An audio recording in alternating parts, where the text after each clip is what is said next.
بسم اللہ الرحمن الرحیم۔ ہم چونکہ عصر غیبت میں ہیں اور ہماری سب سے اہم ترین ذمہ داری وہ انتظار ہے مولا کے ظہور کا، اور یہ ذمہ داری جو ہے وہ نبی کریم صلی اللہ علیہ وآلہ وسلم سے لے کر ہمارے تمام ائمہ سب نے اس اہم ترین موضوع کی طرف اشارہ کیا اور یہ موضوع خود بذات خود جو ہے ایک مجموعہ ہے بہت ساری ذمہ داریوں کا۔ لفظ انتظار دیکھنے میں تو چند حرف ہیں، لیکن بذات خود اپنے اندر بے پناہ ہمارے فرائض اور واجبات جو ہے وہ اپنے اندر رکھتا ہے۔ یعنی یہ لفظ انتظار ایک کوڈ ورڈ ہم اس کو سمجھ سکتے ہیں، پوری ذمہ داریاں اسی میں چھپی ہوئی ہیں۔ میں یہ کہوں گا کہ یہ حالت نہیں ہے بلکہ مختلف اعمال کا نام ہے۔ یہ یعنی ایک مجموعہ اعمال ہے، جیسے ہم لفظ نماز کہتے ہیں تو نماز جو ہے وہ کسی زمانے میں دعا کو کہتے تھے، لیکن بعد میں اللہ تعالیٰ نے مختلف جو ہیں ارکان اور مختلف واجبات جو ہیں وہ 14 13 جتنے بھی ہیں سب کے مجموعے کو نماز قرار دیا۔ بے شک۔ اسی طرح جب ہم لفظ انتظار کہتے ہیں تو اس سے مراد صرف ایک سادہ سا مفہوم کہ کسی کی مثلا انتظار میں یعنی چشم بے راہ ہونا فقط، کسی کی راہ کو تکنا فقط یہ نہیں ہے، بلکہ جیسا کہ احادیث بھی کہتی ہیں کہ یہ ایک افضل عبادت ہے، افضل عمل ہے۔ تو اس کا مطلب یہ ہے کہ یہ ایک تحرک ہے، چونکہ عمل ہے، عبادت ہے، اور یہ تحرک، یہ تحرک یہ مختلف اپنے اندر جو ہیں ارکان اور واجبات رکھتا ہے کہ جن کو ہم ادا کریں گے تو ہم منتظر کہلائیں گے۔ بے شک۔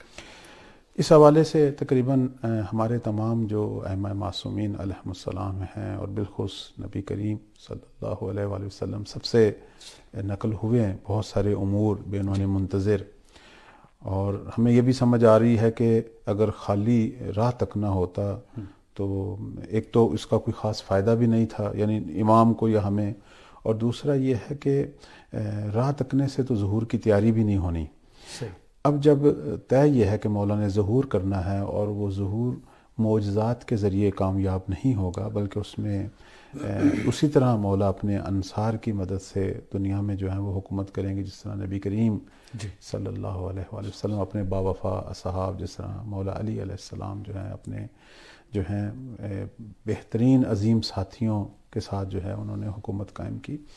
تو اس سے پتہ چلتا ہے کہ وہ ساتھی پھر پہلے بننے چاہیے، یہ کام پہلے ہونا چاہیے تاکہ وہ آخری پیشوا، آخری حجت جو ہے وہ ظاہر ہو اور اللہ تعالی ہم سب کو وہ زمانہ دکھائے۔ یہاں پر میں معذرت کے ساتھ جو آپ نے ایک بات کی طرف اشارہ کیا، اور شاید اس کی طرف دنیا کو متوجہ ہونے کی ضرورت ہے کہ امام علیہ السلام کے ظہور کے بعد معجزے نہیں ہوں گے، یعنی جو سسٹم میں جو ہمیں دنیا کو چلانے کے لیے ہم ہی ہوں گے جو سسٹم کا ایک حصہ ہوں گے، اس کے لیے تیاری ضروری ہے۔ لیکن معجزے کے ہم منکر نہیں ہیں، کوئی بھی حجت جو ہے وہ اپنی حقانیت کو ثابت کرنے کے لیے معجزہ دکھا سکتی ہے۔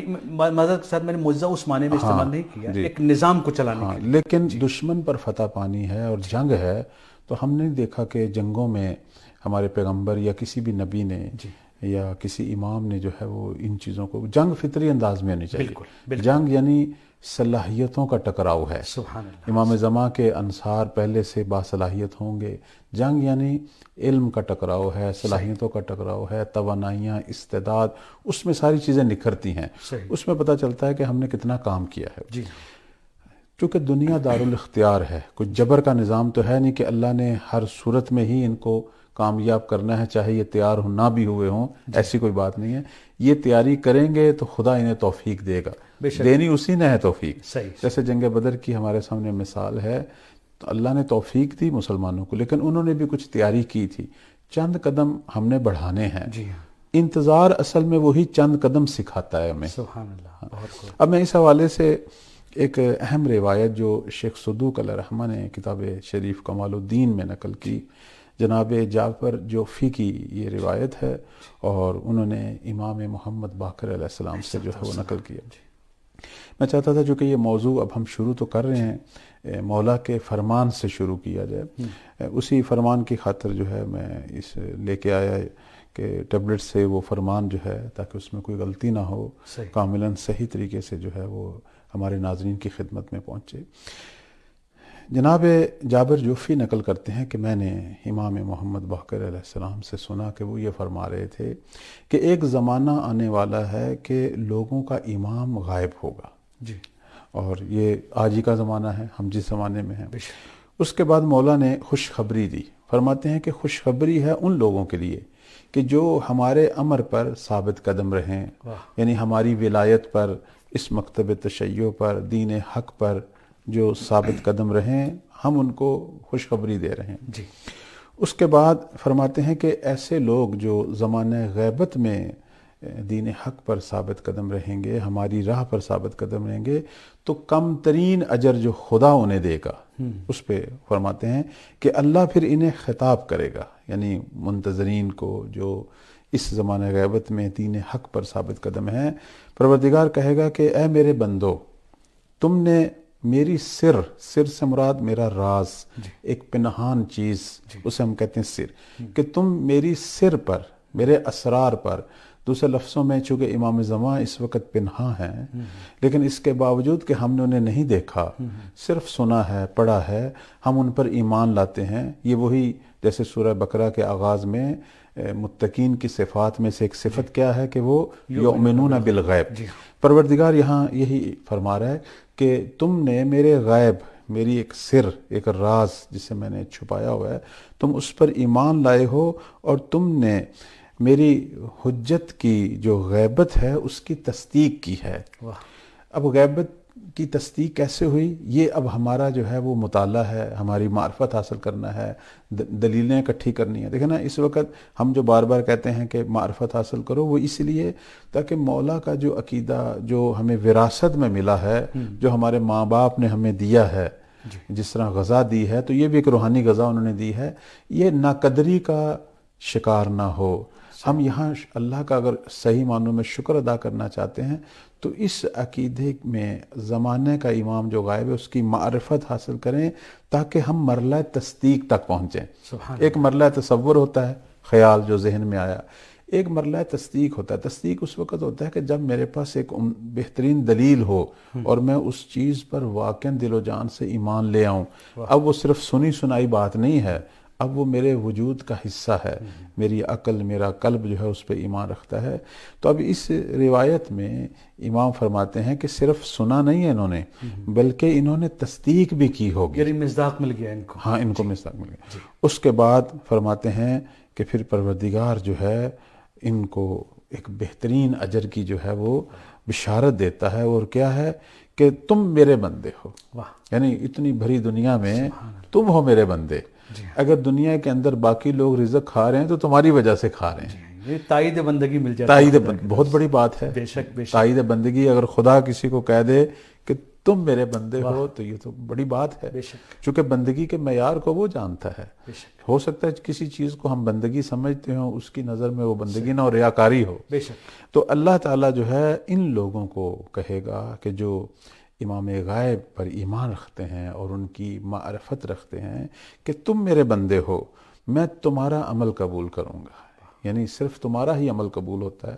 یہ معرفت کی بحث میں ہم ناظرین کی خدمت میں بار بار ہم کہہ چکے ہیں کہ معرفت کا ایک اہم ترین جو فائدہ ہے وہ یہ ہے کہ ہماری نمازیں قبول ہوں گی، ہمارا روزہ قبول ہوگا، ہمارے تمام اعمال خیر۔ اس وقت لوگ اعمال خیر تو بجا لاتے ہیں، ٹھیک ہے، ان کے ذمے سے ایک چیز ساقط ہوگی، مثلا نماز کا وقت آیا، نماز پڑھ لی، لیکن آیا یہ قبولیت کے مقام پر پہنچی ہے یا نہیں؟ یہ کب ہوگی؟ جب ہم زمانے کے ولی، زمانے کی حجت جو ہے اس کی معرفت حاصل کریں گے اور ان کی تائید کریں گے دلائل سے، اور اس پر یقین پیدا کریں گے۔ تو پروردگار جو ہے وہ فرماتا ہے کہ اب میں تم سے جو ہے وہ قبول کروں گا، اور خدا فرما رہا ہے کہ اب میں تمہیں معاف بھی کروں گا، تمہارے گناہوں کو، تمہاری بدیوں کو، خطاؤں کو میں معاف بھی کروں گا۔ اس کے بعد جو ہے اگلا جو جملہ ہے پروردگار کا کہ تمہاری وجہ سے باقی بندوں پر بھی رحمت نازل کروں گا۔ یعنی اب یہاں یہ جو لوگ جو اہل انتظار ہیں، ان کا مقام یہ ہے کہ یہ وہ مبارک ملت ہے کہ جس کی وجہ سے دنیا پر برکتیں باقی ہیں، یہ وسیلہ فیض بن جائیں گے، یہ وسیلہ فیض بن جائیں گے، یہ وہ لوگ ہیں۔ اور پھر پروردگار فرماتا ہے کہ صرف تمہاری وجہ سے میں رحمت نازل نہیں کروں گا، بلکہ تمہاری وجہ سے باقی جو دنیا گناہ کر رہی ہے اور ان پر میں نے عذاب بھیجنا تھا، اس عذاب کو بھی روک لوں گا۔ کہ چونکہ تم ان کے درمیان رہتے سبحان ہو. اللہ، یعنی دنیا میں بہت سارے حادثات پیش آنے تھے، بہت سارے عذاب آنے تھے. اللہ جو ہے بالآخر خدا لوگوں کے گناہوں پر غضبناک ہوتا ہے. تو فرماتا ہے کہ تمہاری وجہ سے میں اپنے عذابوں کو اور اپنی مصیبتوں کو جو میں نے لوگوں پر ان کے کردار کی وجہ سے بھیجنی تھی، تمہاری وجہ سے انہیں دوبارہ مہلت دوں گا جی کہ شاید وہ ہدایت پا جائیں. تو اب آپ یہاں دیکھیں کہ اہل انتظار جو ہیں ان کا کیا مقام ہے، پروردگار نے کتنی عظمتوں سے انہیں نوازا ہے.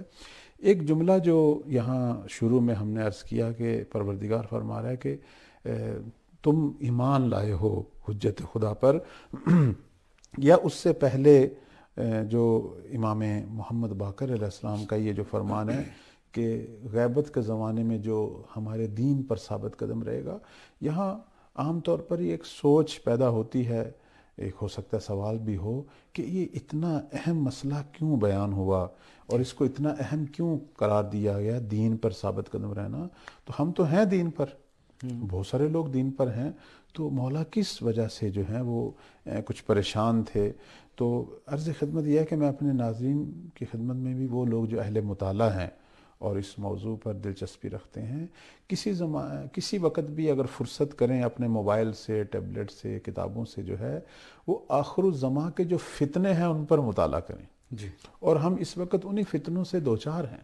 جی فتنے ایسے ایسے پیش آئیں گے، اور جیسے ابھی بھی ہیں کہ لوگ جن کے بارے میں روایات ہیں کہ صبح وہ مومن ہوگا، رات تک کافر ہو چکا ہوگا. جی. یعنی اگر بات آ گئی ہے تو جی تو دو چار اگر ان کی مثال میں نے اسی حوالے سے امام محمد باقر علیہ السلام کا ایک فرمان ڈھونڈا جی کہ جس میں انہوں نے آخر الزماں کے میں اگر ٹائم ہے تو یقیناً میں اس فرمان کا پہلے ترجمہ کرتا ہوں تاکہ مکمل طور پر ہم آشنا ہو جائیں، پھر کچھ پوائنٹ کی میں انشاءاللہ. کمال الدین میں شیخ صدوق علیہ رحمہ نے یہ فرمان جو ہے نقل کیا. مولا نے آخر الزماں میں جب امام قائم، لوگ کس عالم میں ہوں گے، لوگوں کے حالات کیا ہیں، اس پر امام نے گفتگو فرمائی. البتہ جو عام طور پر دنیا میں ہم حالات ہوں گے. معصوم فرماتے ہیں کہ اس وقت قائم آئیں گے کہ اذ تشبہ الرجال بالنساء والنساء بالرجال، عورتیں مردوں جیسی ہو جائیں گی، مرد عورتوں جیسے ہو جائیں گے. یعنی ان کا ظاہر، ان کی ظاہری لباس، سجاوٹ، ظاہری شباہتیں، مرد نہیں رہیں گے، عورتیں نہیں رہیں گی. اور آپ دیکھیں آج بھی تقریباً ہم کچھ نہ کچھ یہ چیزیں دیکھ رہے ہیں، بعض جگہ پر زیادہ ہوگی، بعض جگہ پر کم ہیں، بعض جگہ پر شروع ہو رہی ہیں کہ مرد مردانگی چھوڑ دیں گے. خواتین جو ہیں وہ اللہ نے ان کو جو ایک خصلت جو ہے وہ نساء والی اللہ نے عطا کی ہے، ہاں ان نزاکتیں، اور خدا نے وہ حجاب کو چھوڑ دیں گی، بے پردہ اور بلکہ بد حجابی، اور آپ دیکھیں اپنی جو بود نمائش، اور اس میں وہ مردوں جیسے انداز اختیار کر لیں گی. جیسے مرد کھلا ہوتا ہے، اب عورت کو اپنا آپ چھپانے کا حکم ہے، تو مرد جو ہیں اس کے برعکس جو ہیں وہ اپنی اندر صفت زنانگی پیدا کریں گے، ایسے ایسے لباس، ایسی ایسی سجاوٹ اور ایسے ایسے انداز و اطوار کہ وہ مرد نہیں لگیں گے. اور یہ بالآخر پہلے بھی کچھ قوموں میں ایسے حالات ہوئے تھے اور اللہ نے ان پر عذاب کیا تھا. تو مسلمانوں کے اندر یہ مناظر جو ہیں وہ نظر آئیں گے، اور ہم اس وقت بھی بہت سارے مسلمان سماج جو ہیں ان کو ہم دیکھ رہے ہیں کہ اسی شیطانی روشوں میں وہ پڑ گئے ہیں. اس کے بعد جو اگلا مسئلہ اس سے بھی زیادہ خطرناک، امام فرماتے ہیں کہ وَاقْتَفَى الرِّجَالُ بِالرِّجَالِ وَالنِّسَاءُ بِالنِّسَاءِ، مرد پر اکتفا کرے گا، عورت پر کرے گی. آج آپ دیکھیں ہم ایک ایسے دور میں ہیں کہ بعض ممالک نے جو ہے وہ ہم جنس پرستی کو باقاعدہ قانونی جو ہے وہ حیثیت دے دی ہے، اور سماج کے اندر یہ باتیں اب ایک عام سی باتیں کہ زمانے میں لوگ ان باتوں کو سن کر جو ہے وہ کانوں کو ہاتھ لگاتے تھے، آج وہ کوئی اتنی اہم بات نہیں لگتی. یعنی وہی کام جو قوم لوط کرتی رہی ہے اور ان پر اللہ کا عذاب نازل ہوا، آج وہ گھر گھر، گلی گلی، محلے میں یہ باتیں لوگ دیکھ رہے ہیں، سن رہے ہیں. اور ممکن ہے کوئی نہ کر رہا ہو، لیکن دیکھ رہا ہے اور سن رہا ہے. فتنہ تو ہے اس دور ہاں کا، فتنہ ہے، اور اس کو روکا نہیں جا رہا، جو ایک اہم مسئلہ ہے، لیگل بنا دیا گیا، اسے روکا نہیں جا رہا، بلکہ اس کی وہ جو بے شرمی والی جو خصلت ہے جس پر لوگ پہلے سر جھکا لیتے تھے یا توبہ کرتے تھے، اب وہ حالتیں بھی نہیں رہیں. لوگوں کے لیے ایک عام سی چیز، ایک روٹین کی چیز جو ہے وہ بنتی جا رہی ہے. تو چاہیے تو یہ تھا کہ اس جیسے مسائل کے مد مقابل ہم سٹینڈ لیں اور امر بالمعروف کریں، جو کہ اہل ایمان کا وتیرہ ہے، اہل انتظار کی خصلت یہی ہے کہ امام زمان سے پہلے وہ برائیوں کے خلاف جہاد